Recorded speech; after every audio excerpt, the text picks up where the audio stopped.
for our second movie. So Regal has always built a lot of love teams and romance, and honestly, I'm a sucker for stories about young love too. So this next movie is about young love, but I think it's more than that. It's also a family drama, and as the director would say, and a hint of magic. So with that said, I present to you my future you.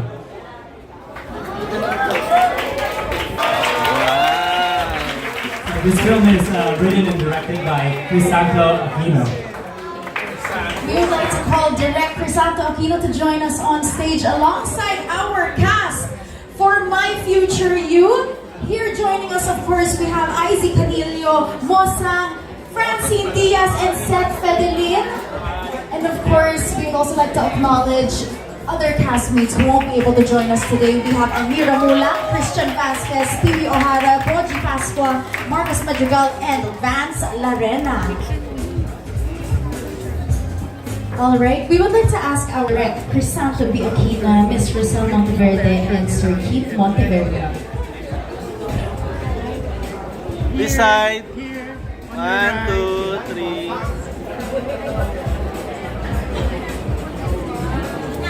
Isip ko kasi yung kwentong to nung pandemic, nung lahat tayo nasa loob ng bahay. Tapos we only use the cellphone for chatting our friends and random people. So naisip ko, what if may ka-chat ka later on, hindi mo alam, nasa ibang year pa na siya. Doon lang siya nag-evolve, and then binuo ko na yung character ni Lex and ni Karen. And yun, regarding sa casting for Francine, it's Miss Rosel Monteverde. Siya. Seth. Okay, thank you. That's all from me. Okay. Thank you, Sapa. Mosa po. I played Ate Burns. Siyempre, kung si Mother Lily ay iconic, ang iconic na yaya na lahat. Siyempre, ako ang kasama sa bahay ni Seth sa year 2009. Ayan. So basically, malapit siya, siyempre sa akin yung character kasi as a mother, yung mas kami ni Seth yung nagkikita sa bahay. Mas close kay Seth. So, dahil ang anak ko ay isang lalaki, mas naging malapit ako kay Seth. Ako po, ang character ko po na piniplay doon si Lex. Si Lex, siguro ang pagkakaparehas namin ni Lex, meron kaming isang pamilyang mapagmahal. Meron akong gusto sa buhay, and mahal ko ang pamilya ko, mahal ako ng pamilya ko, tanggap ko ang pamilya ko, tanggap din ako ng pamilya ko. Siguro yun yung pinagkaparehas namin ni Lex. At syempre, parehas kaming lover boy. Yun mo. Ako po ang role ko si Bonbon. Kapatid ko po ate ko po si Francine. And for me po yung kumbaga kaparehas ko po sa role ko is sa tomboy po kasi may ate rin po ako. So, ayun. And yung ate ko rin po talaga yung pinaka-close ko sa aming magkakapatid. Kapag kami kailangan ko po ng tulong, kailangan ko ng support na si Bombaga. Yung ate ko po talaga yung nilalapitan ko. Kaya, ayun, hindi rin po ako ganong nahihirapan sa role or hindi po nahihirapan mag-adjust sa role dahil parang ganun din po kasi talaga yung nangyari sa life ko din. Ako naman po, piniplay ko po yung character ni Karen. Ang masasabi ko po na pagkakapareho namin ni Karen is pareho kaming perfectionist. Pareho kaming perfectionist. Yung may pagkamatapang siya, and she's a very independent woman. At ang pasasabi ko po, mapagmahal siyang anak, lalo sa papa niya, at mapagmahal na ate, kasi yun nga po. Nakakatawa nga po kasi pareho lang kami ng edad ni Easy dito, pero ako po yung ate niya. Pero nakakatawa naman po kasi parang nakikita ko rin po sa kanya yung bunso kong kapatid dahil may kapatid ko akong lalaki, nag-iisa lang po siya. So, ayun po yung mga pagkakapareho namin, yung pagiging isang ate at yung pagiging isang anak. Thank you. Your love team on a big screen, and what adjustment did you consider to keep your fans so excited? And at ko na din, kumusta na maging bahagi kayo ng Legal Legacy? First of all po, syempre, considering na ito po yung first movie namin on screen pa, and hindi po namin naakala na pagkakatiwalaan po kami ng Regal family. It's an honor po, sa totoo lang. Pero with all the excitement, syempre, kadugtong nun, konektado dun yung kaba.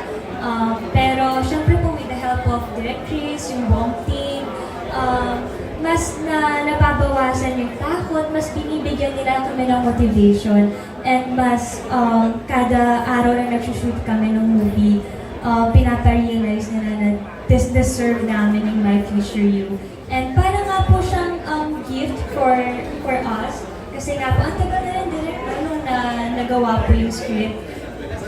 2020 pa po, so I think this is the right time for all of us din po, and siguro po para sa aming dalawa din ni Seth. And yung sa fans po, ano po yung tanong niyo po? Hindi rin po namin alam. Sa amin po, ito pong pelikula na to, yung pasasalamat din po namin sa pagsupport at pagmamahal nila sa amin. Kasi grabe po sila mag-support sa amin at kung paano nila kami kinakamusta pag hindi nila kami nakikita sa TV.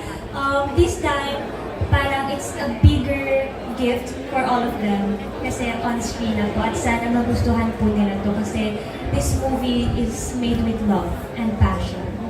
Seth, Sa mga nagmamahal sa amin, regalo namin to. Regalo ng regalo.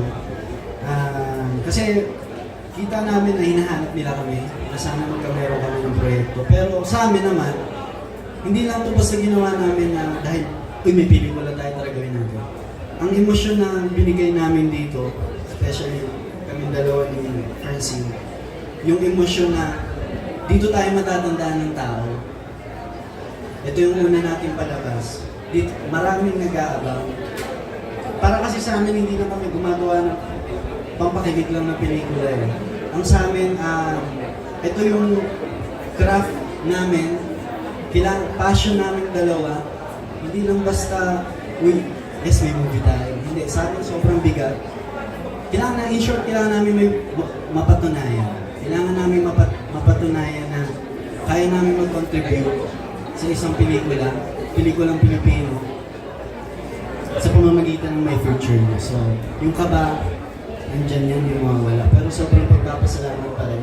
Kasi, pinakabahan kami, pero ang daming tao na gusto kong supportahan kami. Pinapalakas yung loob namin. Mga taong tumulong para magawa rin itong buong pelikula nito. Siyempre, sa taas, laking pasalamat namin.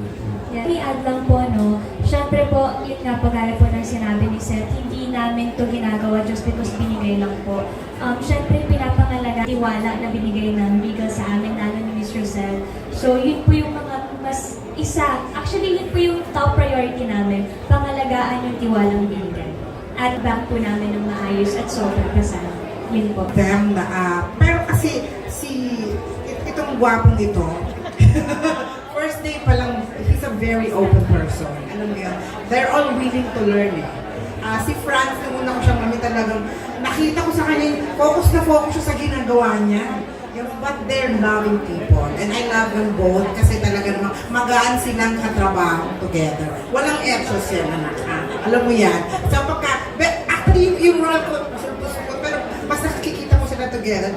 They talk, pinag-uusapan nila yung ginagawa nila, talagang nagtatanungan sila kung okay ba to, okay ba yung ganyan, or may mga biruan, gano'n. So, I think that they were able to pull it through. Bagay sa kanila yung My Future You. Kasi napansin ko rin po during dating namin, kung maalala niyo po kanina yung scene na may video call po sila and mag-isa lang po si Francine.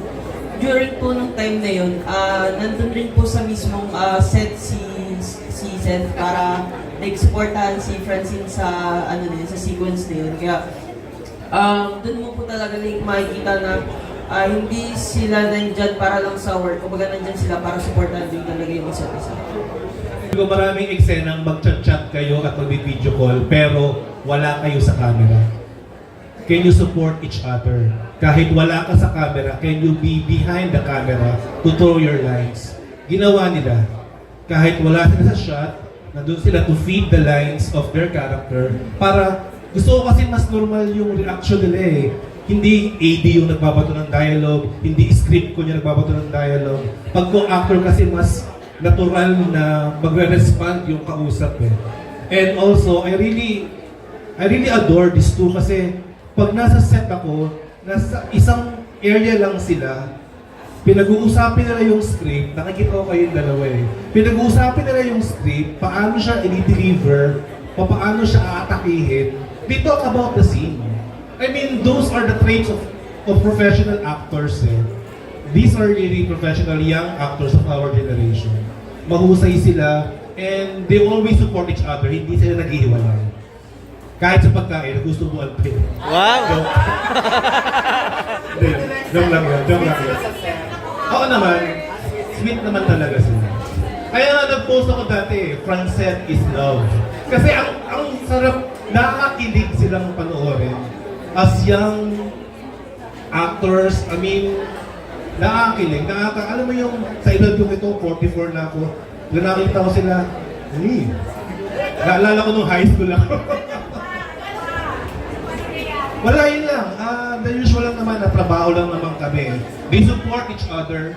They draw lines, their script together. I mean, support. Support system silang dalawa. Ayun lang. Nasagot ka lang yung tanong.